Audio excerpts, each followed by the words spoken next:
শীতার্তদের মাঝে শীতবস্ত্র বিতরণ করেছেন 23 বিজিবি জোন জামিনীপাড়া। গরিব, অসহায় ও সুবিধাবঞ্চিত মানুষকে উষ্ণতার পরশ বিলিয়ে দিয়ে একের পর এক মানবিক দৃষ্টান্ত স্থাপন করে যাচ্ছেন লেফটেন্যান্ট কর্নেল খালিদ ইবনে হাসান। বিস্তারিত জানাচ্ছেন আখিরুল ইল্লিল, ক্যামেরায় ছিলেন এম সালেহ আকরাম।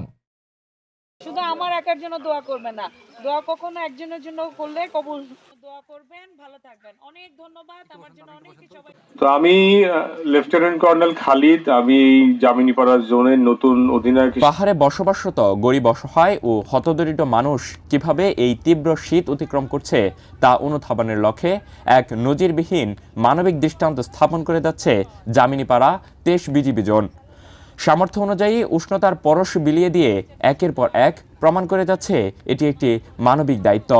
সুবিধাবঞ্চিত মানুষদের উষ্ণতার পরশে মুড়িয়ে দিতে আয়োজন করা হয় শীতবস্ত্র বিতরণ অনুষ্ঠান।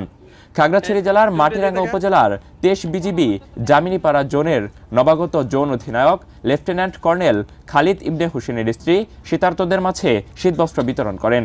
এতে প্রধান অতিথি হিসেবে উপস্থিত ছিলেন 23 বিজিবি জামিনীপাড়া জোন মহোদয়ের স্ত্রী ফারজানা রহমান খান।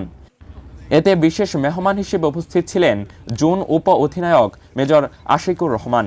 মিসেস ফারজানা রহমান খান অসহায় মা বোনদের খোঁজখবর নেন এবং তাদের প্রত্যেককে একটি করে কম্বল উপহার প্রদান করেন। অনুষ্ঠান শেষে মিস ফারজানা রহমান খান অসহায় মা বোনদের সুস্থ ও সুন্দরভাবে জীবন পরিচালনার পরামর্শ দিয়ে সকলের নিকট দোয়া চেয়ে অনুষ্ঠানের সমাপ্তি করেন। শর্ত একটাই, শুধু আমার একার জন্য দোয়া করবেন না, দোয়া কখনো একজনের জন্য করলে কবুল। আমার ধর্ম তো সবার জন্য দোয়া করতে হয়, তাহলে নিজেরটাও পাওয়া যায়। ঠিক আছে? শীতের সময় গরম পানি খাবেন, ঠান্ডা লাগাবেন না। আর যারা বয়স্ক, এমন কোনো জায়গায় যাবেন না যেখানে পড়ে গিয়ে ব্যথা পান। শীতকালে ব্যথা ট্যাথা বেশি লাগে গায়ে। ঠিক আছে? বাচ্চাদের ঠান্ডা লাগাবেন না। ঠিক আছে? আমার জন্য দোয়া করবেন, ভালো থাকবেন। অনেক ধন্যবাদ। আমার জন্য অনেক সবাই কষ্ট করে। Akhirul ইল্লিন, the channel today, Khagrachari পার্বত্য জেলা।